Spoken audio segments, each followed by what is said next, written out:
What's it like to play the Nintendo Entertainment System?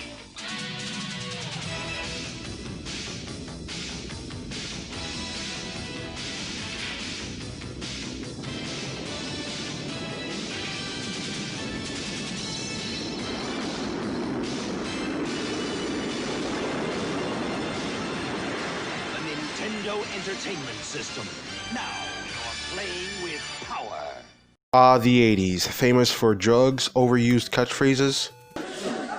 Did I do that? Famous movies, hoverboards, and also weird-ass fashion. But most importantly, that made the 80s famous was the gaming industry. Boston has become the victim of an electronic blight. With fewer than 600,000 people, the city has 4,000 to 5,000 video games, not just in arcades, but also in drugstores, pizza parlors, supermarkets. In some sections of the city, we have a machine or two machines and sometimes three machines in virtually every single corner store in a neighborhood. City officials today announced that video games no longer will be licensed in residential areas, only in commercial and industrial neighborhoods. Officials say they are responding to complaints from parents that children have skipped school or stolen money to play the games and made a nuisance of themselves. Talking about this demeaning kid, making kids' minds like vegetables, talk about them out on the streets smoking pot. And let me tell you, man, everyone was playing arcade machines back in the 80s. And you know, back in the day, people didn't really know how to use credit cards. Well, especially little kids, and they used to just steal little, like a little bit of change just to go to the nearest arcade store. Now, the whole industry was booming, a lot of people was making money, and a lot of people was having fun. But the main thing that people got really frustrated with is that they have to get out of their house to actually play the game.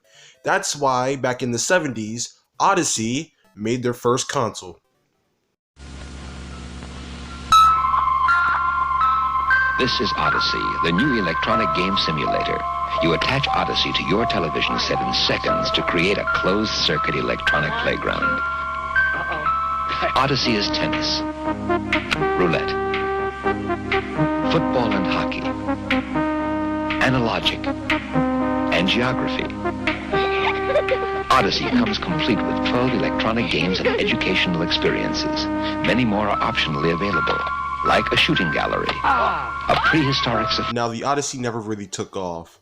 Maybe because of that weird-ass commercial, or people was like, okay, alright guys, let's be honest. Are we really going to spend $100 with this? Really, nigga? Bruh.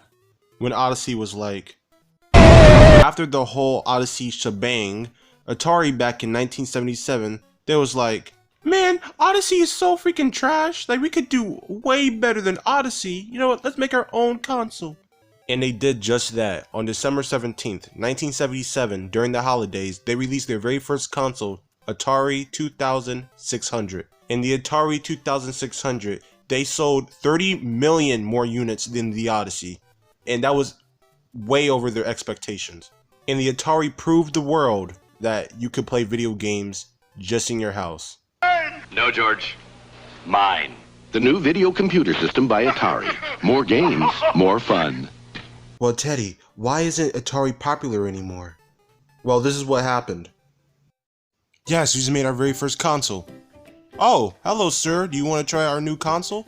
Oh, hell yeah. It's such an amazing price, too. Sure. Bruh.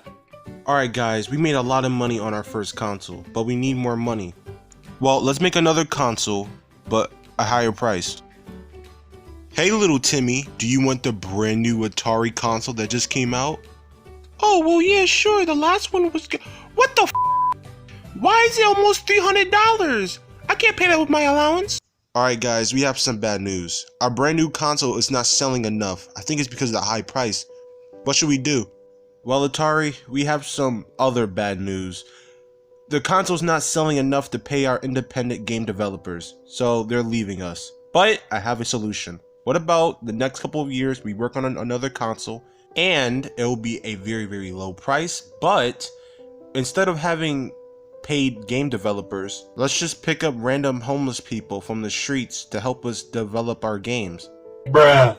Wow, I'm so happy to play in the park with my friends. Yeah. Timmy! Oh, hey Atari! Hey Timmy, you wanna go try out our brand new and way cheaper console? Oh hell yeah, give me that. Oh hell yeah, I can't wait to play the brand new Atari 7800. It's gonna be so good. Wait, what the?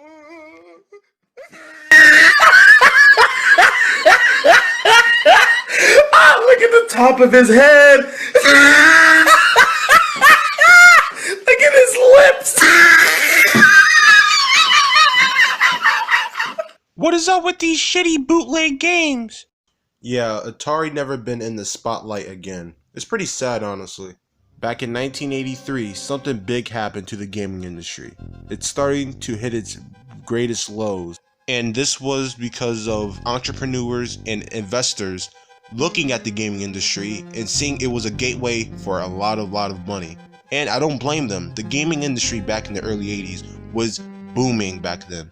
But here's the thing, some of them didn't know how to program or make games, so that means that shitty games will be flooded into the gaming market and plummeted sales. And some investors knew that they couldn't make video games, so that's why they bought their own game developers, but they were so greedy for the money that they just rushed the developers and just send out a unfinished game, which really hurted the market. And people saw how crappy the games got, and that's what caused people to stop playing it. Gaming was dead back in 1984, and people stopped playing arcades for a very long time, until 1985.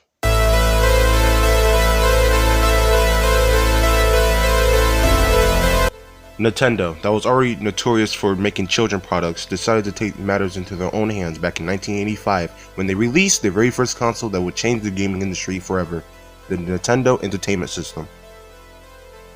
Nintendo is much more than that. Nintendo is, well, almost the most fun a kid can have. Here's Joel Lloyd. He has entered another world, a world of danger, intrigue, and magic. This is the world of the Super Mario Brothers. Put it on the screen, and where there was one kid, you'll soon find 2, or 3, or more. The main reason why people loved the entertainment system was because it was extremely smaller than any Atari or any console that was before it, and also the amazing library of games like Super Mario, Duck Hunt, The Legend of Zelda, Tetris, and Excitebike, and also Punch-Out! This was the golden age of gaming, people say. If you was a kid back in 1985 and you didn't have a entertainment system, you was considered as the weird kid. A lot of people had it, and a lot of people spent their hard-earned money for it, and they had a good time. John Money and his best friend Chris love skateboarding, but when they're not out kicking up their heels and rolling up a ramp, you'll find them mesmerized by the Super Mario Brothers. Super Mario Brothers is the all-time best-selling video game on the market under the Nintendo label. And it must be pretty good for someone to want to spend all of one night and 5 days doing nothing but trying to rescue a princess from hundreds of bad guys. John says he scored $10 million doing just that. The game's counter only goes as far as 999,950. But John says his friend kept track of the score as he played over and over again, surprising even himself. It just wasn't me. If it was me, I would have probably been in there watching TV. But I guess game got control of me. But what is it that fascinates kids so much about these games? What is it? The adventures and all that. It's when they're bored, they have something to do instead of spending quarters. A game counselor for Nintendo says a score of 10 million is not a record, but it is an accomplishment, something a lot of kids apparently try to reach. At Children's Palace in Hampton, the World of Nintendo section of the store is a big moneymaker. There's some regular kids at the girls up the front desk. They realize who they are and they recognize them, and they call every week wanting to know what new selection we've got in. And Nintendo addicts have plenty of gadgets to fill their video appetite, including cereal, clothes, and scores of other trinkets. It's a fad that at this point knows no limit. Velma Scape, 13 News on the Peninsula. All throughout the late 80s, people thought that Nintendo was the unstoppable force when it comes to child entertainment. Well, they thought. See, now there was another company that specialized in child entertainment, and it was Sega. Game Boy, It is the video game craze, the Nintendo craze. But as our consumer editor Paula Lyons shows us this year, Nintendo may be up against some serious competition. But in America, the Nintendo system's brain is an 8-bit computer chip, a technology rapidly becoming outmoded. Nintendo has a more powerful 16-bit system already hot in Japan, but it won't arrive in the States till late next year. What Nintendo don't? The 16-bit Genesis system by Sega. Genesis does it all. Sega's Genesis is Nintendo's nemesis. It's one of two 16-bit systems that are already in the U.S. Sega clearly hopes to leapfrog Nintendo by touting 16-bit's advantages. Will the two companies always be competing? I hope so. I think it's good. If they compete, then we gain because they compete, they come up with new ideas. Each one's trying to outdo the other all the time. I think it's good that they're competing. I hope that they always are. Is it possible there'll be a winner? No, I don't believe there will be a winner. See, now here's the thing. Nintendo Entertainment System was only 8-bit. And the Sega Genesis was 16-bit, which has way better graphics. Now, the Super Nintendo wasn't made yet until 1991. You know, it was still getting made. So the only thing that Nintendo could do to stop Sega from winning was the Game Boy. Go with the power of the NES, right in the palm of your hand. Game Boy. Oh, hell yeah! Look at that, guys! It's a portable game system! Yo, Sega don't have that! Yo, I might get this instead of the Sega Genesis! Back in 1989, Nintendo finally had something that Sega didn't. A portable handheld. It sold like wildfire, but it didn't stop the fact that the entertainment system only was 8-bit, but the Sega Genesis was 16-bit, which was way better technology. This was the first well-known console war, Nintendo versus Sega. Sega tried to market their product like they were the cool kids of gaming, and Nintendo was the boomer that was sitting on his porch telling the kids to get off their lawn. Mamma mia! Get the hell off my lawn, you Sega fans! Whoa, Timmy, who's this crusty-ass boomer trying to talk to us like that? Oh, hell nah! It's a goddamn Nintendo fan! Gross! Nintendo forever, you freaking Sega losers! Get that bootleg Sonic plushie off my lawn! Bruh! I know you're not trying to roast me with those crusty-ass Mario sandals you got on, and that tight-ass Luigi watch. Take it off, your wrist is hurting! You freaking gay! Oh, hell yeah! We have 16 bits, and you don't! The Sega Genesis was known for Sonic the Hedgehog, Street Fighter, Streets of Rage, NBA Jam, Battletoads, and Toad Jam and Earl? Bruh. Well, I mean, like, the Sega Genesis was a beast of a console, but Sega tried to compete with Nintendo by adding way irrelevant games. Yeah. Nintendo was getting their ass kicked by Sega until November 21st, 1990, when they released the Super Nintendo.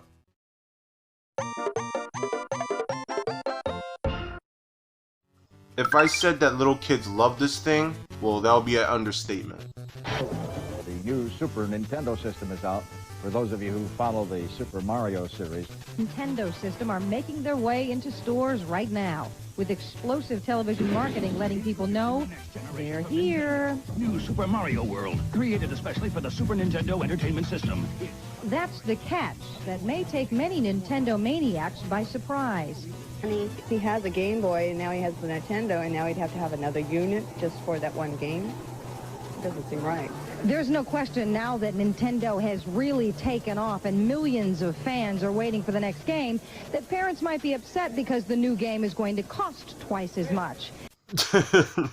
And oh boy, was the parents mad, boy. Yo, listen, man, like, parents got mad because of the price, but also they got mad because their kids was obsessed with the thing.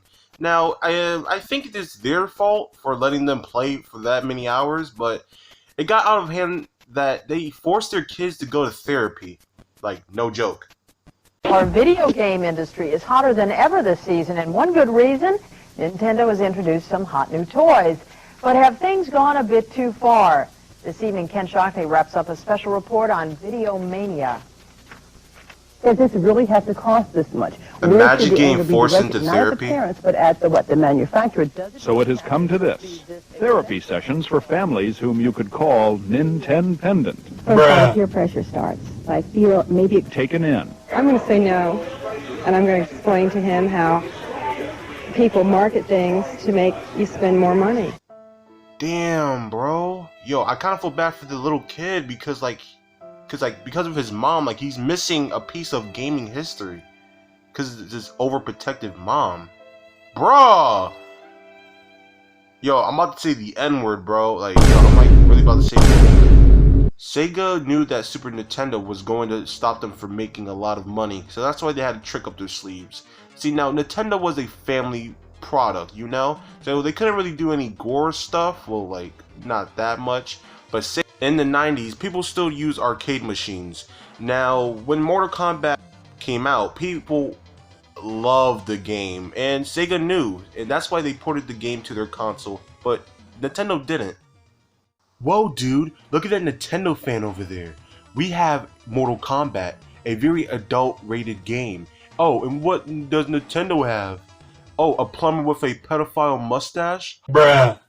Even though that was a good advantage on Sega's part, it still didn't beat the Super Nintendo sales. So, nice try, Sony, but you should have tried harder. Now, nothing really happened years after that, so let's go forward in time, shall we? Plus I got this running me. Girlie dancing on me, so she smelled the green on me. She straight from California, freaky, yeah, she wanna tell me she like. Oh my gosh, guys, it's 1995, where Mariah Carey was still relevant and O.J. Simpson was pleaded not guilty. We, the jury, find the defendant, Orenthal James Simpson, not guilty. Yes. What the hell? What? Maybe we should get new roommates. Yeah, maybe we should. You know, we should check on Atari to see what they're doing. What the fuck? Atari, what's wrong now?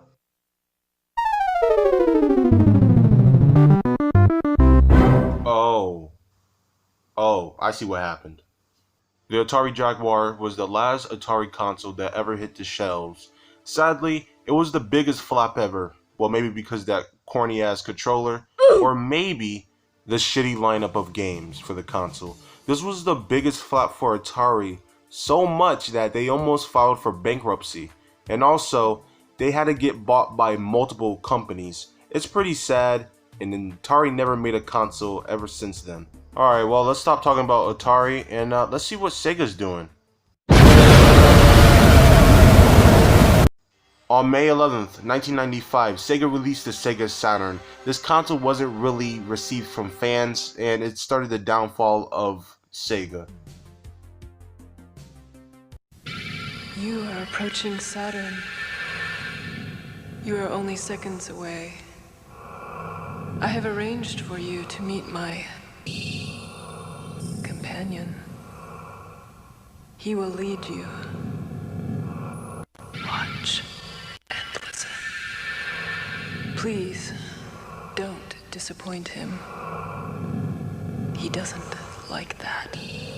You know what? Let's go check on Nintendo while we're at it. On September 26, 1996, Nintendo released Nintendo 64, and let's just say, shit hit the fan.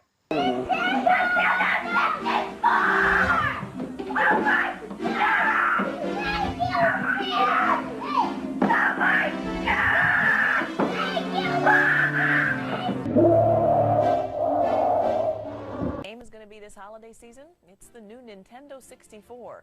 So what's the big deal, and why is Toys R Us already sold out? We have the answers. Hi, you guys busy? Considering how popular Mario is. See these three guys right here? Who are they? Okay, if you don't know who that one is or that one is, how about that one? Do you know who that one is? Super Mario. Bruh.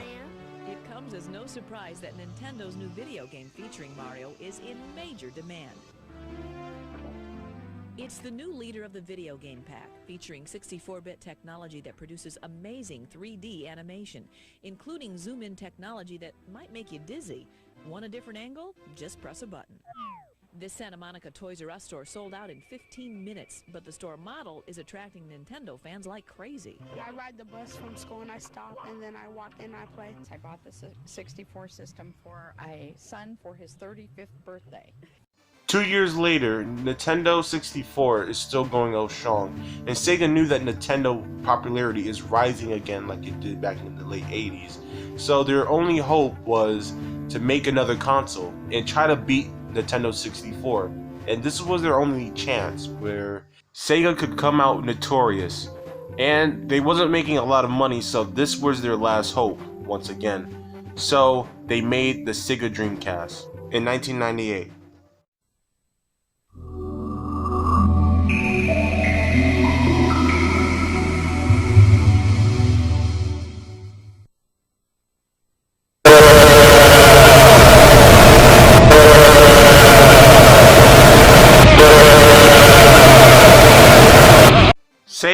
Sega, we need to talk, bruh. What the hell is this? That bulky ass controller, tight ass cord. Yo, listen, man. Sega, you messed up big time. Yeah, this thing flopped. This is Sega's biggest failure. And they stopped making consoles just like Atari did after this huge fail. Well, Nintendo did it. They won the console war. Well, the first one to be exact. See, now, the thing about Nintendo is that they never ran out of good ideas for consoles. And with Super Mario, 64, they had it in the bag, and they won the first console war. But there's something that I forgot to tell you. See, now, Nintendo was intimidated. Nintendo was quite scared of the future of gaming, and I didn't tell you guys this, but a year before Nintendo 64 came out, there was a company that made their own console, and they thought that they could make it way better than the N64, which they did, which scared Nintendo. And in 1995, Sony changed the gaming industry forever with their release of